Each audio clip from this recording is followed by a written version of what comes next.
ನಮಸ್ಕಾರ ಸ್ನೇಹಿತರೆ, ನಾವಿವತ್ತು ಸ್ವಾಮಿ ವಿವೇಕಾನಂದ ಅವರ 164ನೇ ದಿನಾಚರಣೆಯನ್ನು ಆಚರಿಸ್ತಾ ಇದ್ದೀವಿ. ಆದರೆ ಒಂದು ಚಿಕಾಗೋ ಉಪನ್ಯಾಸಕ್ಕೆ ಹೋಗುವುದಕ್ಕಿಂತ ಮುಂಚೆ ಸ್ವಾಮೀಜಿಯವರು ಭಾರತದಲ್ಲಾಗಲಿ ಅಮೆರಿಕದಲ್ಲಾಗಲಿ ಅಥವಾ ಜಗತ್ತಿನ ಯಾವುದೇ ಭಾಗದಾಗಲಿ ಜಗತ್ತಿನ ಬಹುತೇಕ ಯಾರಿಗೂ ಪರಿಚಯ ಇರಲಿಲ್ಲ. ಭಾರತದಲ್ಲಿ ವಿಶ್ವಧರ್ಮ ಸಮ್ಮೇಳನಕ್ಕೆ ಅವ್ರನ್ನ ಕಳಿಸೋಕೆ ಯಾರು ಇರಲಿಲ್ಲ. ಸ್ವಾಮಿ ವಿವೇಕಾನಂದ ಅವರೇ ನಮ್ಮ ಮೈಸೂರಿನ ನಾಲ್ವಡಿ ಮುಮ್ಮಡಿ ಕೃಷ್ಣರಾಜ ಒಡೆಯವರಿಗೆ ಪತ್ರ ಬರೆದು ನಾನು ವಿಶ್ವಧರ್ಮ ಸಮ್ಮೇಳನಕ್ಕೆ ಹೋಗಬೇಕಿದೆ, ನನಗೆ ಹಣ ಸಹಾಯ ಮಾಡಿ ಅಂತ ಹೇಳಿ ಸಹಾಯ ಪಡ್ಕೊಂಡು ಅವರು ವಿಶ್ವಧರ್ಮ ಸಮ್ಮೇಳನಕ್ಕೆ ಹೋಗಿದ್ದು. ಅಲ್ಲಿ ಹೋದಾಗ ಅನುಭವಿಸಿದ ಕಷ್ಟಗಳ ಬಗ್ಗೆ ನಾವು ಕೇಳಿದ್ದೀವಿ.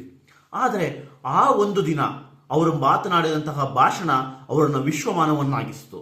ಆ ಭಾಷಣವಾದ ನಂತರ ವರ್ಷಗಳ ಕಾಲ ಅಮೆರಿಕದ ಬೇರೆ ಬೇರೆ ನಗರಗಳಲ್ಲಿ ಇವರಿಗೆ ಸನ್ಮಾನಗಳನ್ನು ಕರೀತಾರೆ. ಬೇರೆ ಬೇರೆ ಜನರು ತಮ್ಮ ಸಂಸ್ಥೆಗಳಿಗೆ ಕರೆಸಿ ಅವರಿಂದ ಉಪನ್ಯಾಸ ನಡೆಸ್ತಾರೆ. ಭಾರತದಿಂದ ಇವರೊಬ್ಬರೇ ಹೋಗಿರಲಿಲ್ಲ, ಬೇರೆ ಬೇರೆಯವರು ಹೋಗಿದ್ರು ಹಿಂದೂ ಧರ್ಮದ ಬಗ್ಗೆ ಮಾತನಾಡಲಿಕ್ಕೆ, ಬೇರೆ ಬೇರೆ ವಿಚಾರಗಳ ಬಗ್ಗೆ ಮಾತನಾಡಲಿಕ್ಕೆ.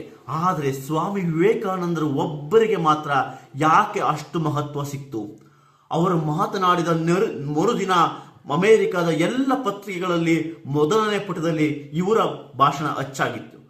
ಏನು ಮಾತನಾಡಿದ್ರು ಅಂತಹದ್ದನ್ನ ಕೇವಲ ಅಮೆರಿಕನ್ ಬ್ರದರ್ಸ್ ಅಂಡ್ ಸಿಸ್ಟರ್ಸ್ ಅಂತ ಕರೀಲಿಲ್ಲ, ಅದಕ್ಕೋಸ್ಕರ ಅವರು ಫೇಮಸ್ ಆಗಲಿಲ್ಲ, ಅದು ಹೆಡ್ಡಿಂಗ್ ಬಂತು ಅಷ್ಟೇ. ಆದರೆ ಅಲ್ಲಿ ಮಾತನಾಡಿದಂತಹ ಎಲ್ಲ ದೇಶಗಳ ಎಲ್ಲ ಧರ್ಮಗಳ ಪ್ರತಿನಿಧಿಗಳು ಹೀಗೆ ಮಾತನಾಡ್ತಾ ಇದ್ರು. ನನ್ನ ಧರ್ಮ ಹೇಗೆ ಶ್ರೇಷ್ಠ, ಆ ಧರ್ಮ ಹೇಗೆ, ನನ್ನ ಧರ್ಮ ಬೇರೆ ಬೇರೆ ಧರ್ಮಗಳಿಗಿಂತ ಹೇಗೆ ವಿಭಿನ್ನ, ನಾನು ಹೇಗೆ ಶ್ರೇಷ್ಠ, ನಾನು ಹೇಗೆ ಶ್ರೇಷ್ಠ, ನನ್ನ ವಿಚಾರಗಳು ಮಾತ್ರ ಹೇಗೆ ಶ್ರೇಷ್ಠ ಅಂತ ಮಾತನಾಡ್ತಿದ್ರು. ಭಾರತದಿಂದ ಹೋದಂತಹ ಬೇರೆ ಬೇರೆ ಹಿಂದೂ ಧರ್ಮದ ಪಂಡಿತರು ಅದನ್ನೇ ಮಾತನಾಡ್ತಾ ಇದ್ರು. ಅವ್ರು ಯಾರಿಗೂ ಅಂತ ಚಪ್ಪಾಳೆ ಬರಲಿಲ್ಲ. ಆದರೆ ಸ್ವಾಮಿ ವಿವೇಕಾನಂದರು ಮಾತನಾಡಬೇಕಾದ್ರೆ ಮಾತು ಶುರು ಮಾಡ್ತಾನೆ ಅವರು ಹೀಗೆ ಹೇಳಿದ್ರು, ಅಮೇರಿಕನ್ ಬ್ರದರ್ಸ್ ಅಂಡ್ ಸಿಸ್ಟರ್ಸ್, ನಾನು ನಿಮ್ಮನ್ನ ಬ್ರದರ್ಸ್ ಅಂಡ್ ಸಿಸ್ಟರ್ಸ್ ಅಂತ ಕರಿತೀನಿ.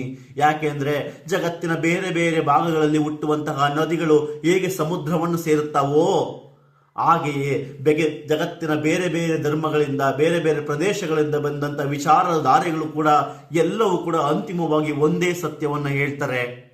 ಎಲ್ಲರೂ ಮನುಷ್ಯರಾಗಬೇಕು ನಾವು ಅಂತ ಅಂತಿಮ ಸತ್ಯವನ್ನ ಹೇಳ್ತಾರೆ.